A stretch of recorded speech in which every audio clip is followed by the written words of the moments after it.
안녕하세요, 루장입니다. 크리스마스 연휴를 마치고요. 중국 코로나 완화 정책에 대한 기대감이 흘러나왔지만 증시는 충격을 안겨주었는데요. 10년물 국채금리 상승으로 인해서 기술주에 큰 부담을 주었고 어느덧 3.8 구간까지 상승을 한 것을 확인을 할 수가 있었습니다. 국채 수익률의 상승은 금리에 민감한 기술 부분을 포함한 이제 성장주에 압력을 가하고 있었고요. 특히나 금리에 가장 민감한 EV 섹터주의 흐름이 상당히 좋지 않았는데요. 리비아는 마이너스 7%, 테슬라는 마이너스 11%, 시간 외까지 합치면 마이너스 13%가 넘게 하락을 하였습니다.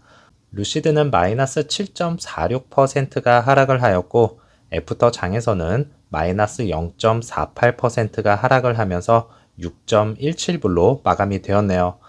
오더플로에서는 예전에도 국채금리 상승으로 인한 매도세 물량이요. 이번에도 똑같이 흘러나오고 있는 상황이고요.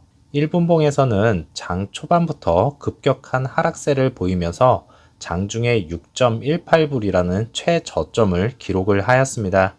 일부 트윗에서는요. 루시드 주주분들에게 패닉셀에 동참하지 말고 홀드하라 이렇게 연일 외치고 있는 상황이고요. 그의 일론 머스크의 답변이 달렸는데요. 광대 차에 탄 광대가 되지 말라 하면서 너무 늦었다 하하하로 답글이 남겨졌습니다. 그에 반해 테슬라 주주의 답변으로는 너는 광대가 아니냐는 제스처를 취하고 있었고요. 테슬라 주가를 한번 봐라 이런 식의 답변을 볼 수가 있었습니다. 현재 트위터에서도 루시드와 테슬라 또다시 불붙기 시작을 하였네요. 나스닥은 장 초반부터 급격한 하락세를 보이면서 루시드도 비슷한 흐름을 가져갔다는 것을 알 수가 있었고요. 이제는 이 전 저점인 구간까지도 위협을 하고 있습니다. 증시에서는 아직도 크리스마스 랠리를 기다리는 듯한 움직임인데요. 이전에 크리스마스 랠리 연휴가 끝이 나고 한 2, 3일 정도 지난 다음에 연말 랠리가 나왔기 때문에 확률은 많이 적지만 가격 메리트로 인한 상승 작용이 꼭 이루어졌으면 좋겠습니다. 시총 상위 종목을 보면 1위는 애플이겠죠. 그 다음에 마이크로소프트, 3위 아마존, 4, 5위가 이제 구글, 그리고 6위가 엔비디아, 7위가 테슬라인 것을 볼 수가 있는데요. 이제 테슬라가 엔비디아 시총보다 낮아졌다는 것을 확인을 할 수가 있었습니다. 일론 머스크의 발언으로 애플과 아람코보다 합친 것보다 시총이 높아질 것이다 라는 말은 아직 실현 가능성은 많이 낮아 보입니다. 월마트와 JP 모간 시총보다 아래로 하락을 한 모습이겠고요. 테슬라가 이달부터 시작된 중국 상하이 공장 생산 감축 방침을 1월까지 연장할 계획이라고 이제 보도를 하면서 주가 하락세는 더 심해졌는데요. 이는 이전에도 나왔던 내용이어서 개인적으로는 이제 어느 정도 선 반영이 되었다 이렇게 생각을 했었지만 증시에서는 선 반영보다는 공매도 잔치와 함께 투매를 불러일으킨 것이 아닌가 생각되네요. 루시드 리비안 모든 EV 섹터주가 살아나려면 일단은 대장주인 테슬라가 먼저 정신을 차려야 할 것 같은데요. 쉽지만은 않은 상황으로 흘러가고 있습니다.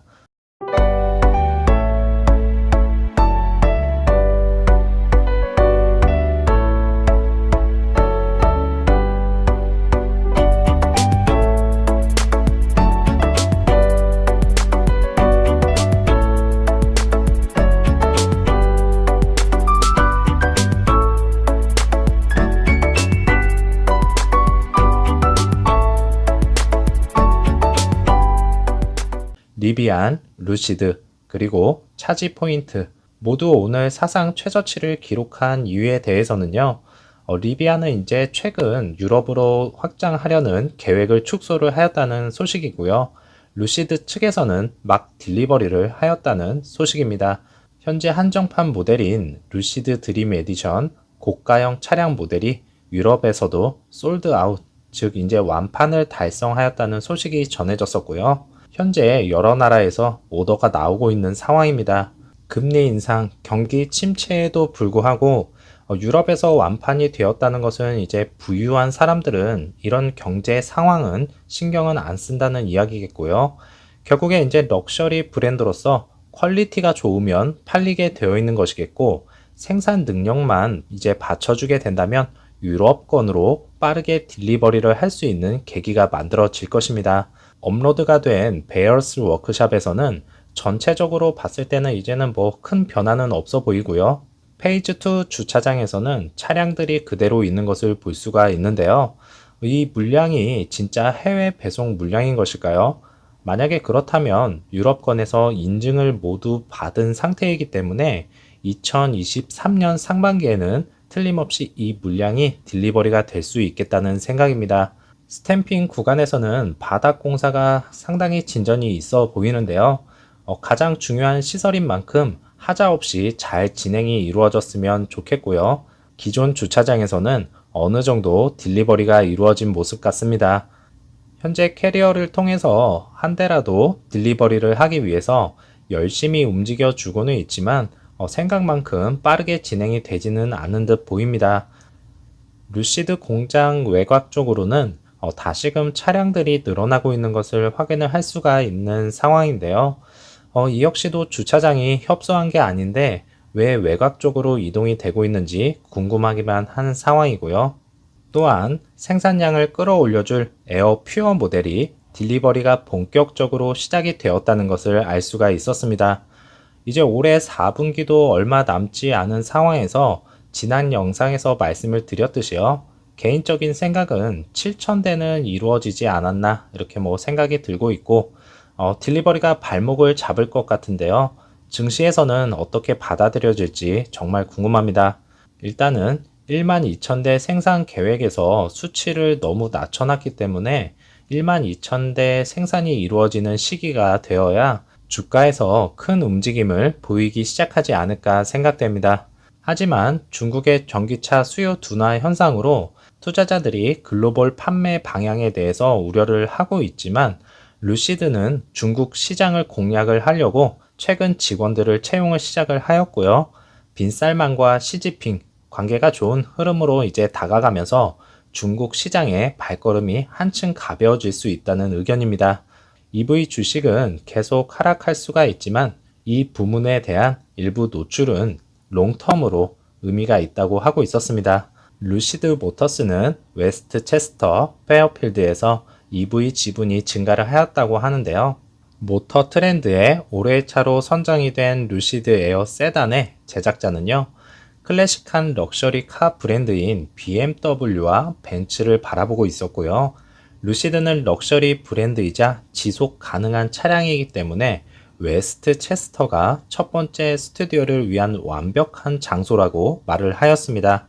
이제 31개의 스튜디오, 여러 곳에 포진이 되어 있는 것을 알 수가 있었고, 많은 분들이 현재 피터 롤린슨의 CEO 자리가 맞지 않다는 의견이 상당히 많은데요. 초창기 CEO로서는 어쩔 수 없었던 선택이라 저도 생각이 들고 있지만, 전문 경영인이 CEO를 맡아야 한다는 의견도 저도 공감을 하는 바입니다. 지속 가능한 고성능 차량을 만들고 특히 마케팅하는 길은 코비드와 서플라이 체인 이슈, 인플레이션, 그리고 EV 시장의 쿨링으로 인한 불안한 경제에서 도전 과제가 없는 것은 아닙니다. 주당 생산량을 300대를 생산하는 능력, 다음으로는 이제 점진적인 램프업에 대한 가시적인 경로를 증명한다고 밝혔고요. 진작에 주당 이제 300대를 생산을 했더라면 아쉬움이 2022년 루시드 측에서 가장 큰 이슈였지 않나 생각되네요. 웨스트 체스터 지역에서는 다른 스튜디오와 마찬가지로 가상 테스트와 테스트 드라이브를 시승을 할 수가 있겠고요. 대리점이 아니기 때문에 스튜디오에서 직접 차량을 구매할 수 없는 것은 지난 영상에서 언급을 해드렸던 그 텍사스에서 제기한 소송에서 성공을 한다면 전국적으로 상황이 바뀔 수 있다고 말을 하네요. 다들 아시다시피 소송은 시간이 많이 걸리는 싸움이기 때문에 상황을 지켜봐야 되겠고, 소송에서 이긴다면 루시드 측에서는 언젠가는 또 하나의 호재로 다가올 수 있다는 생각입니다. 예상치 못한 또 주가 하락이 시작이 되었는데요. 힘들 내시기 바라겠고요. 오늘도 즐거운 하루 보내시고 다음 영상에서 찾아뵙겠습니다. 감사합니다.